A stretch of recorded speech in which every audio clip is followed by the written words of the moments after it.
तू ही रे माझा मितवा या मालिकेच्या पुढील काही येणाऱ्या भागांचे अपडेट जाणून घेऊया आपल्या आजच्या या व्हिडिओमध्ये. चला तर मग मित्रांनो, अजिबात वेळ वाया न घालवता सुरुवात करूया आपल्या आजच्या या व्हिडिओला. तर आता आपण इथे पाहतो, ईश्वरी आणि अर्णव यांच्या खोलीतून काहीच आवाज ऐकू येत नसतो, म्हणून वल्लरी वरती जाऊन त्यांच्या खोलीला कान लावते. तर इकडे ईश्वरी हे अर्णवला म्हणत असते, हे बघा अर्णव सर, प्लीज माझं ऐकून घ्या प्लीज. त्याबरोबर दुसरीकडे वल्लरी म्हणत असते, शिट, मला वाटलं होतं येवाना इथे भांडण होऊन पार धिंगाणा होईल, पण कसलं काय. त्याबरोबर अर्णव म्हणतो, काय ऐकून घेऊ, बोल ना, बोल. त्याबरोबर मग आता अर्णव म्हणतो, म्हणजे तुला सगळं माहिती, तोच हा फोटो होता ना. त्यावेळी मग ईश्वरीला आठवतं की अर्णव तो फोटो उचलायला वाकत होता, पण त्यावेळी ईश्वरीनेच तो फोटो उचलला आणि हात मागे घेतला. मग अर्णव म्हणत असतो, याचा अर्थ तुला सगळं माहिती होतं आणि तू माझ्यापासून गोष्टी लपवल्यास. ईश्वरी नाही म्हणते. अर्णव म्हणतो, मग हे सगळं काय आहे, हा फोटो काय सांगतोय मला, बोल ना. त्याबरोबर ईश्वरी म्हणत असते, हे बघा सर, प्लीज माझं ऐकून घ्या शांतपणे. आत्ता तुम्हाला जितका त्रास होतो आहे ना, तुम्हाला जितकी तकलीफ होती आहे ना, तितकीच तकलीफ मलासुद्धा झाली होती. त्यावर अर्णव म्हणतो, गप्प बस, गप्प बस, एक शब्दसुद्धा बोलू नकोस तू. तो हक्क गमावलायस तू, समजलं ना, तो हक्क गमावलायस तू. त्याबरोबर ईश्वरी म्हणत असते, अहो सर, का कळत नाही आहे तुम्हाला, शांत तरी व्हा, माझं ऐकून तरी घ्या. त्यावर अर्णव म्हणतो, काय ऐकायचं अजून, सांग ना, सांग, काय ऐकून घेऊ. तू आणि तुझ्या आईने मिळून फसवलं आहे मला, मिळून खोटं बोललायत, हो ना. त्याबरोबर दुसरीकडे आता आई ही बाबांना सांगत असते, अहो तुम्हाला माहिती आहे का, आज अर्णव घरी आले होते आपल्या, आणि आपल्या इशूला नेमका कसा नवरा हवा होता याबद्दल चौकशी करत होते. म्हणजे खरं तर ईश्वरीला आपल्या कसा नवरा हवा हे जाणून घेण्यात त्यांना खूप रस होता. त्याबरोबर मग बाबासुद्धा हसतात, त्यांच्या चेहऱ्यावर आनंद येतो. त्यावर सुप्रिया म्हणत असते, हो ना, म्हणजे खरं तर आपल्या इशूने नशीब काढलं आहे, तिला अर्णवसारखा नवरा मिळाला. त्यावर लगेचच आता नमूसुद्धा म्हणते, हो ना, खरंच जिजू ना एकदम बढिया आहेत, एकदम बेस्ट म्हणायचं ना तर एकदम बेस्टच आहेत ते, आपल्या इशूचा किती विचार करतात ते. त्याबरोबर मग सुप्रिया म्हणते, अगं चांगली गोष्ट आहे ना, म्हणजे असा जावई मिळणंसुद्धा खूप नशिबाची गोष्ट असते. तर नमू म्हणते, आज इशूला काहीतरी सरप्राईज मिळणार हे नक्की. त्याबरोबर इकडे आता अर्णव हा ईश्वरीला म्हणत असतो, का वागलीस असं, बोल ना, का केलं हे सगळं. म्हणजे माझ्या बाबांचं आयुष्य उद्ध्वस्त केलं ते काही कमी होतं, माझ्या आईने फाशी घेतली ते सगळं काही कमी होतं, म्हणून प्लॅनिंग करून व्यवस्थित तू माझ्यासुद्धा आयुष्यात घुसलीस, बोल ना, का केलं हे सगळं. त्यावर ईश्वरी म्हणत असते, सर मला समजू शकतं तुम्हाला आत्ता काय वाटतंय ते. त्यावर अर्णव म्हणतो, नाही समजू शकत, कधीच नाही समजू शकत तुला मला आत्ता काय वाटतंय ते, समजलं ना, नाहीतर तू हे सगळं केलंच नसतं, माझ्यापासून या सर्व गोष्टी लपवल्याच नसत्यास, समजलं. आणि आता मला तुझं काही ऐकायचं नाही आहे, कळलं ना. त्याबरोबर दुसरीकडे आता इशूच्या फोटोची काच चुकून आईकडनंच फुटते. त्याबरोबर आता लगेचच आई काळजीत येते. आता आई बाबांना काळजीने म्हणू लागते, अहो बघा ना, म्हणजे इशूच्या फोटोची काच कशी अचानक माझ्याकडून फुटली, हा कसला वाईट संकेत तर नसेल ना. हे असं कधी घडत नाही ना सहसा, असं काही घडलं की काळजात कसं धस्स होतं. तर इशू म्हणत असते, सर प्लीज, काय बोलताय तुम्ही, मला बोलण्याची एक संधी तरी द्या ना. हे बघा, तुम्ही जे बोलताय ना ते सगळं ठीक आहे, पण मी एक सांगू शकते तुम्हाला खात्रीने, या सगळ्यात माझ्या आईची काही चूक नाही आहे. त्यावर अर्णव म्हणतो, तू हे असं कसं बोलू शकतेस, तुला हे फोटो दिसत आहेत तरी तू हे बोलशील. त्याबरोबर मग ईश्वरी घाबरते. तर अर्णव म्हणत असतो, आता तुला माझ्या सगळ्या प्रश्नांची उत्तरं द्यावी लागतील, तुला आणि तुझ्या आईला सुद्धा. नाव जस्ट वेट अँड वॉच, बघ मी काय करतो ते. त्यावर इशू म्हणत असते, सर हे बघा, शांत व्हा, रागाच्या भरात तुम्ही काहीतरी चुकीचं पाऊल उचलू नका, मी काय म्हणते ते एकदा शांतपणे ऐकून तरी घ्या. तर वल्लरी इकडे कान लावून उभी असते. ती विचार करते, अरे यार, अर्णव मोठ्याने ओरडला तेवढंच ऐकू आलं, बाकी काहीच नाही येत ऐकू. त्याबरोबर अर्णव म्हणत असतो, काय ऐकून घेऊ तुझं, सांग ना. तुझ्या आईमुळे माझ्या आईचा जीव गेलाय, माझ्या आईने आत्महत्या केली होती, बोल, आहे का या प्रश्नाचं उत्तर तुला. काय करू आता मी, माझ्या आईच्या मृत्यूला कारणीभूत आहात तुम्ही लोक. त्याबरोबर मग इकडे वल्लरी विचार करते, अरे देवा, ह्या अर्णव आणि ईश्वरीचं भांडण तर मला काही ऐकू येत नाही आहे, पण मी आता इथं थांबायलाही नको फार काळ. नाही, जर मी इथे थांबले आणि अर्णवने मला बघितलं तर खूप मोठी गडबड होऊन जाईल. पण काय सुरू आहे आतमध्ये ते कळायलाही हवंच की. त्याबरोबर सुप्रिया ही इकडे टेन्शनमध्ये असते. ती म्हणत असते, मला भीती वाटते, इशूच्या फोटोची काच अशी अचानक कशी काय फुटली? अहो, काही अघटित तर घडणार नाही ना? तिकडे सगळं व्यवस्थित असेल ना? इशू व्यवस्थित असेल ना? त्यावर आता बाबांनी आईला नजरेनेच खुणावलेलं असतं की हो, सगळं व्यवस्थित असेल. पण मग त्यावेळी नमू तिकडे येते आणि म्हणते, आई अगं असं काय करतेस? काचच तर फुटली आहे ना फक्त. पण आपल्या इशूचा चेहरा बघ ना. आपल्या इशूचा चेहरा किती हसरा आहे. आपली इशू किती खुश आहे ते बघ तरी. त्याबरोबर मग सुप्रिया तो फोटो हातामध्ये घेते आणि ईश्वरीच्या चेहऱ्यावरून हात फिरवत म्हणते की माझी इशू कायम अशीच सुखात राहू दे. देवा, तुझी कृपा तिच्यावर अशीच कायम ठेव. माझ्या मुलीचं सुख कायम असंच राहू दे. आणि पण आईच्या चेहऱ्यावरचा रंग मात्र थोड्या वेळात उतरतो. आई काही मनापासून खुश नसते. तर इतक्यात खाली आजी येते. वल्लरी आजीला बघते. ती विचार करते, बाप रे, आमच्या जर या ओल्ड लेडीने मला वर बघितलं ना तर खूप मोठी गडबड होईल. हिला स्वस्त एक जागेवर बसायला होत नाही का थोडाही वेळ? तर इकडे अर्णव हा जोराने जातो आणि एका भिंतीवरती हात आपटतो. त्यावर आता ईश्वरी म्हणत असते, सर काय करताय तुम्ही हे? प्लीज ऐका ना माझं. तुम्ही हा असा स्वतःला त्रास करून नका ना घेऊ. सर, मी काय म्हणते ते ऐकून तरी घ्या ना एकदा. त्यावेळी अर्णव तिच्यावर जोरात ओरडतो, गप्प बस, गप्प बस. Not in single word miss Indore, समजलं? त्यावर मग मात्र इशू घाबरते आणि इशू एकदम गप्प होते. अर्णव म्हणत असतो, तुला काय वाटलं होतं? सांग ना, काय वाटलं होतं तुला? मला हे सगळं कधी कळणार नाही. हां, हेच वाटलं असेल ना तुला? पण शेवटी मला सगळं सत्य समजलंच ना. का वागलास असं? सांग ना. तुला माहिती आहे, मी जर पहिल्यांदा कोणावर विश्वास ठेवला असेल ना तर ती व्यक्ती होतीस तू. तुझ्यावर विश्वास ठेवला होता मी आणि त्या बदल्यात तू काय केलंस? तू तू माझा विश्वासघात केला आहेस. कळलं तुला? तू मुद्दाम केलं आहेस हे सगळं. पण मी बघ आता काय करतो ते. बघ. एवढं बोलून अर्णव हा पुन्हा गप्प उभा राहतो. त्याबरोबर आता इकडे वल्लरी ही मात्र हे सगळं ऐकण्याचा प्रयत्न करत असते. त्याबरोबर ईश्वरी ही अर्णवला म्हणते, सर. त्यावर अर्णव म्हणतो, आता तू आणि तुझ्या आईने दोघींनी पण माझ्या प्रश्नांची उत्तरं द्यायची. बघ फक्त आता. आणि मग अर्णव ते फोटो घेतो आणि आता तो तिकडनं चाललेला असतो. इशू अर्णवच्या हाताला पकडते आणि म्हणते, सर थांबा. हे बघा, रागाच्या भरात काहीतरी चुकीचं करून बसू नका. काहीतरी चुकीचा निर्णय घ्याल सर. अर्णव ईश्वरीला ढकलतो आणि तिकडनं तो थेट बाहेर चाललेला असतो. त्यावेळी मग ईश्वरीसुद्धा अर्णवच्या मागोमाग खाली उतरते आणि तीसुद्धा त्याच्या मागोमाग धावत पळत आता घरातनं बाहेर पडते. वल्लरी म्हणत असते, जा जा जा. मला माहीत होतंच. अर्णव पुढे पुढे, ईश्वरी त्याच्या मागे मागे. वाह, काय मस्त चित्र होतं. आता बळजबरीच्या सुनबाई पुन्हा कधीच घरात येणार नाही. शेवटी मी करून दाखवलं. त्याबरोबर इकडे आता अर्णव हा पुढे चाललेला असतो रागात. ईश्वरी मागून येत असते आणि ईश्वरी म्हणत असते, सर अहो थांबा ना. सर, मी काय म्हणते एकदा माझं ऐकून तरी घ्या. सर, सर प्लीज थांबा. रागाच्या भरात काहीतरी करायला जाऊ नका. रागाच्या भरात तुम्ही काहीतरी चुकीचा निर्णय घेऊन बसाल. सर, सर ऐका. पण अर्णव थांबत नाही. तो उलट तिकडनं तितक्या स्पीडमध्ये निघून जातो. ईश्वरी गाडीच्या मागे पळत असते, पण अर्णव काही थांबत नाही. शेवटी गाडीची स्पीड वाढते आणि गाडी तिकडनं निघून जाते. इशू मात्र तिथेच राहते. इशू म्हणत असते, सर अहो हे सगळं काय बोललाय तुम्ही? मी कधीही तुम्हाला धोका द्यायचा विचारही नाही करू शकत.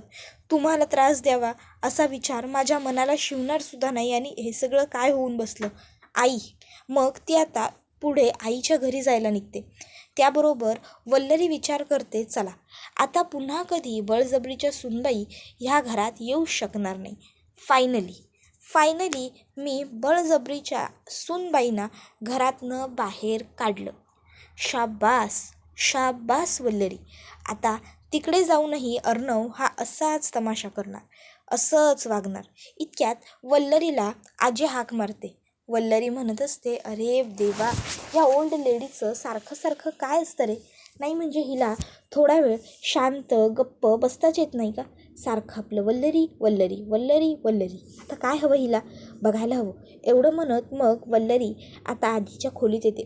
तर आजी म्हणत असते, आजपर्यंत असं कधीही घडलेलं नाही आहे. मग आज हे असं अचानक पहिल्यांदाच कसं काय घडलं असेल? माझी जपमाळ तुटली कशी असेल? काय घडलं असेल? त्याबरोबर मग वल्लरी म्हणू लागते, आय्या हो असं काय करताय? हलक्या क्वालिटीची असेल म्हणून तुटली असेल, त्यात काय एवढं? त्याबरोबर मग आजी म्हणते, नाही वल्लरी, हलक्या क्वालिटीची आहे म्हणून जपमाळ तुटली असं कधीच झालेलं नाही आहे. त्याबरोबर वल्लरी म्हणते, मग आई मी काय म्हणते, तुम्ही काळजी नका करू, शांत व्हा बरं. त्यावर वल्लरी आता असं म्हटल्यावर आजी मनात म्हणते की नाही काहीतरी घडलं असेल का? मग ती वल्लरीला म्हणते, वल्लरी मला असं का वाटतं आहे काहीतरी अशुभ घडेल. त्यावर वल्लरी म्हणत असते, अहो घडेल असं वाटतं आहे कुठे तुम्हाला? अशुभ तर घडून गेलं आहे. हां, आता ते तुम्हाला माहीत नाही आहे. थोड्या वेळात तुम्हालासुद्धा सगळं माहिती होईलच. वल्लरी म्हणते, आई जाऊ द्या बरं, तुम्ही काळजी करू नका फार, तुम्ही आराम करा. त्यावर आजी म्हणते, अगं आराम करा काय, मला माझा जप पूर्ण करायचा आहे. त्यावर वल्लरी म्हणते, पण मग आई आता काय करायचं आपण? त्यावर मग आजी म्हणते, अगं काय करायचं म्हणजे तू मला ही माळ ओवून दे. वल्लरी म्हणते, ओ आई नाही या, नाही म्हणजे मला ही असली काहीतरी कामं जमणार नाही, मी नाही करणार. त्यावर आजी तिच्या हातामध्ये आता ते मणी आणि धागा देत म्हणते, जमणार नाही म्हणजे काय बोलतेस तू वल्लरी? जमवावं लागेल, हे घे मला ओवून दे पटापट सगळं. त्याबरोबर मग इकडे वल्लरी विचार करू लागते, अरे यार शिट, छान पार्टी करायचा मूड होता पण माझ्या या ओल्ड लेडीने मला इथे हे बोरिंग काम करण्यात अडकवलं. त्याबरोबर दुसरीकडे आता आई ही देवाजवळ प्रार्थना करत असते की माझ्या इशूच्या चेहऱ्यावरचा आनंद, तिच्या चेहऱ्यावरचं हसू कायम असंच ठेव. यांच्या ट्रीटमेंटमध्ये फार चांगला बदल आहे, म्हणजे यांची रिकव्हरी अगदी झपाट्याने सुरू आहे. अशीच यांची रिकव्हरीसुद्धा होऊ दे. सगळं व्यवस्थित कर, अशीच तुझी कृपादृष्टी आम्हावर राहू दे. माझ्या इशूचा संसार सुखाचा होऊ दे. तिच्या आयुष्यात कधीही कुठल्याही पद्धतीचं विघ्न येऊ देऊ नकोस. सगळं आत्ता जसं सुरळीत सुरू आहे तसंच कायम सगळं सुरळीत राहू दे. तुझा आशीर्वाद आम्हा सगळ्यांवर असू दे. तुझा आशीर्वादाचा हात असला की सगळं व्यवस्थित होईल की.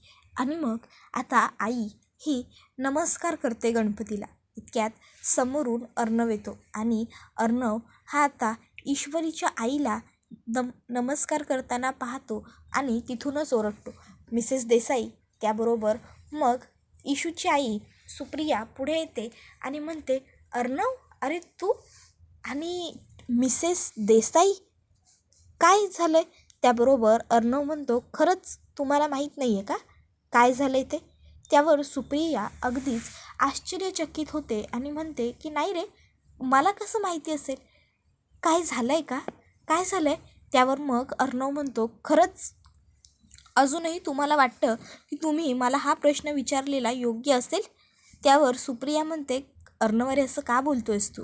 त्यावर अर्णव म्हणतो, ठीक आहे सांगतो, उशीर झाला. त्यावर सुप्रिया म्हणते, उशीर कशाला? त्यावर अर्णव म्हणतो, तुम्हाला आणि तुमच्या मुलीला दोघींनाही ओळखायला. त्यावर सुप्रिया म्हणते, अर्णव तू हे काय बोलतो आहेस? त्यावर अर्णव म्हणतो, अजूनही कळत नाही आहे का तुम्हाला? एक मिनटं. आणि मग तो सुप्रियासमोर तो फोटो धरतो ज्यामध्ये रमाकांत राजेशिर्के आणि सुप्रिया एकत्र असतात.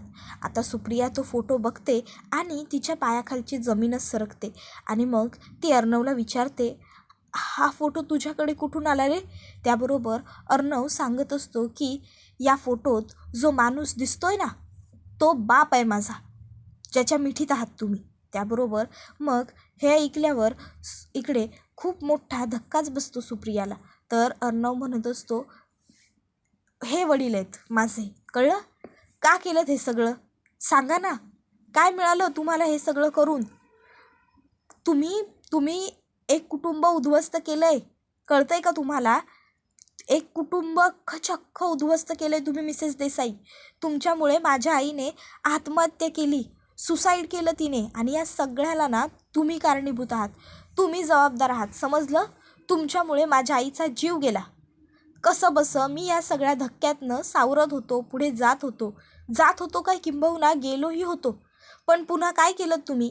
व्यवस्थित प्लॅनिंग अँड प्लॉटिंग करून तुम्ही तुमच्या मुलीला माझ्या आयुष्यात आणलं. ज्या बाईमुळे माझ्या अख्ख्या कुटुंबाची उद्ध्वस्ती झाली, माझं अख्खं घर बरबाद झालं, त्याच बाईची मुलगी माझी बायको आहे. दिवसभर 24 तास ती माझ्या नजरेसमोर सतत असणार आहे. कळतंय का तुम्हाला हे सगळं किती अवघड होऊन बसलंय ते? त्याबरोबर मग आता लगेचच सुप्रियाला आठवायला लागतं त्या दिवशी जेव्हा रमाकांत राजे शिर्केंच्या घरी कार्यक्रम होता, तेव्हा ती तिथे त्यांना भेटायला गेली होती. पण वल्लरी तिला तिथे रस्त्यात भेटली आणि वल्लरीने सांगितलं की मी तुम्हाला एक पत्ता देते, तुम्ही तिथे जा आणि रमाकांत साहेबांना भेटा. तुम्ही जर तिथे गेलात तर तुमच्या आयुष्याचं अगदी सोनं होऊन जाईल. त्यावेळी तिकडे लगेचच सुप्रिया म्हणाली होती की ठीक आहे, मग मी तिथेच जाते आणि त्यांना भेटते, तुम्ही सांगाल तसं मी करते. आणि मग सुप्रिया बिचारी त्या हॉटेलच्या रूमवर जेव्हा रमाकांत राजे शिर्केंना भेटायला गेली, तेव्हा चहामध्ये त्यांना असं काहीतरी मिसळून दिलं होतं की ज्यामुळे त्यांना गुंगी येऊ लागली आणि ते खाली कोसळत होते. सुप्रियाने विचारलं, सर काय होतंय तुम्हाला? मी कोणाला तरी बोलवू का? त्यावेळी रमाकांत साहेब म्हणाले की नाही नाही, तुम्ही बसा. आणि अचानक त्यांना घेरी आली आणि त्यांनी सुप्रियाच्या खांद्यावर डोकं टेकलं. आणि हे सगळं अचानक तिथे मीडियाने येऊन बघितलं आणि मीडियाने टीका करायला सुरुवात केली. बिझनेस आयकॉन रमाकांत राजे शिर्के यांचे बाह्य स्त्रीबरोबर संबंध. बिझनेस आयकॉन रमाकांत राजे शिर्के यांनी केली बायकोची खूप मोठी फसवणूक वगैरे वगैरे लोक बोलू लागले. तर आता सुप्रियाला ते सगळं आठवतं आणि सुप्रिया त्या धक्क्यात हरवते. त्याबरोबर अर्णव म्हणत असतो, तुमच्याशी बोलतोय मी, मिसेस देसाई, तुमच्याशी. उत्तरं हवी आहेत माझ्या प्रश्नांची, मला उत्तरं. त्याबरोबर सुप्रिया आता मोठमोठ्याने रडू लागते आणि जाऊन आता ती डायनिंग टेबलच्या खुर्चीवरती बसते. आता ती रडत असते. अर्णवला मात्र यावेळी तिची दया माया काहीसुद्धा येत नाही. तो रागाने येऊन तिच्यासमोर उभा राहतो आणि म्हणत असतो, बास, पुरे झाला तुमचा हा ड्रामा. तुम्ही आज काहीही केलं ना तरी मला काहीच फरक पडणार नाही आहे. मला माझ्या प्रश्नांची उत्तर हवी आहेत मिसेस देसाई, हवी आहेत म्हणजे हवी आहेत. का केलं तुम्ही हे सगळं? हां, प्लॅन होता ना तुमचा माझं आयुष्य उद्ध्वस्त करण्याचा, म्हणूनच तुमच्या मुलीला तुम्ही माझ्या आयुष्यात पाठवलं ना, मिळून प्लॅन केलं होतात ना हे सगळं. त्याबरोबर मग सुप्रिया म्हणत असते, नाही हो अर्णव, हे सगळं काय बोलताय तुम्ही? मी का करेन असं? नाही हो, खरंच असं काही केलेलं नाही आहे मी. आणि मी खरं सांगते, हे तुमचे बाबा आहेत हे मला माहीतही नव्हतं खरंच. आणि आणि माझ्या इशू आणि नमूला तर या सगळ्यातलं काहीच माहीत नाही हो, खरंच. त्याबरोबर मग मात्र आता अर्णव चिडतो. आता इकडे अर्णव म्हणत असतो, बास बास बास, enough enough is enough, shut up. त्याबरोबर मग सुप्रिया अर्णवसमोर हात जोडते आणि म्हणत असते, मी खरं बोलते आहे, मी खोटं नाही बोलत आहे. माझ्या दोन्ही मुली निर्दोष येतो, माझ्या दोन्ही मुलींना या सगळ्यातलं काहीच माहीत नाही आहे, खरंच. त्यावेळी मग अर्णव म्हणत असतो, किती खोटं बोलालो अजून तुम्ही? किती खोटं बोलताना तुम्हाला काहीच वाटत नाही का? पण तुम्हाला आता खोटं बोलायची किंवा ड्रामे करायची काहीच गरज नाही आहे. तुम्ही आणि तुमची मुलगी एकदम हुबेहूब सेम इनोसेंट असण्याची ॲक्टिंग करता. हा, अगदी सेम. तीसुद्धा अशीच ॲक्टिंग करते तुमच्यासारखी सेम. पण हे बघा, आता तुम्हाला खरंच ॲक्टिंग करण्याची ना काहीच गरज नाही आहे. कारण ऑलरेडी तुम्हाला जे हवं होतं ते झालं आहे. माझं आयुष्य उद्ध्वस्त झालं आहे. तुमची मुलगी माझी बायको ऑलरेडी आहे. हां, आता ती माझ्यासमोर 24 तास असणारच आहे. त्याबरोबर लगेच सुप्रिया म्हणायला लागते, अहो काय बोलताय तुम्ही हे सगळं अर्णव? मी जाणून बुजून काहीही केलेलं नाही आहे. प्लीज एकदा माझं ऐकून तरी घ्या. अर्णव म्हणतो, अहो अजून काय ऐकून घ्यायचं आहे सांगा ना. हे सगळे मी फोटो बघितल्यानंतर अजूनही तुम्हाला असं वाटतं का की अजूनही काही ऐकण्यासारखं, काही सांगण्यासारखं उरलं आहे म्हणून? हां, आहे का अजून काही? तुमच्यामुळे घडलं हे सगळं, तुमच्यामुळे माझ्या आयुष्याची उद्ध्वस्ती झाली. का आलात तुम्ही माझ्या आयुष्यात परत? सांगा ना, का आलात? काय गरज होती माझं आयुष्य उद्ध्वस्त करण्यासाठी की माझ्या आईला मला परत देण्यासाठी? देऊ शकता माझी आई मला परत? बोला ना, द्याल माझी आई मला परत? द्याल? त्यावर मग मात्र आता सुप्रिया काहीच बोलत नाही. सुप्रिया फक्त रडत असते. अर्णव मोठमोठ्याने ओरडत असतो. या गोष्टीचा सुप्रियाला आता त्रास होत असतो, पण पर्याय मात्र काहीच नसतो. त्यानंतर अर्णव तिकडनं घरी जात असताना रस्त्यात त्याला ईश्वरी सापडते. अर्णव ईश्वरीला म्हणतो की तू आणि तुझ्या आईने मिळून प्लॅनिंग प्लॉटिंग करून मला आणि माझ्या आईला, माझ्या अख्ख्या कुटुंबाला फसवलं ना. आता बघ, आधी तर आपण लग्न केलं तेव्हा आपलं एकमेकांवर प्रेम नव्हतंच, पण आता ह्या प्रेम नसलेल्या लग्नात आयुष्यभर अडकून राहा, हीच तुझी शिक्षा आहे. भोग तुझ्या आईच्या कर्मांची फळं. आणि मग अर्णव गाडीत बसतो आणि तिकडनं जात असतो. जाताना मुद्दाम ईश्वरीला सोबत घेऊन जाण्यासाठी तो पुढे जाऊन गाडी थांबवतो. ईश्वरी जाते आणि मागून गाडीत शांतपणे बसून घेते. आता ईश्वरी मनात म्हणत असते, तुमचं प्रेम नसलं तरी माझं आहे तुमच्यावर. त्याबरोबर आता ईश्वरी अर्णवला मात्र काहीच बोलत नाही, कारण अर्णव ऑलरेडी खूप रागात असतो. ती शांतपणे गाडीत फक्त बसून घेते. अर्णव गाडी स्टार्ट करतो. फुल स्पीडमध्ये तो गाडी घेऊन चाललेला असतो. ईश्वरी घाबरलेली असते आणि हा व्हिडिओ इथेच संपतो. धन्यवाद.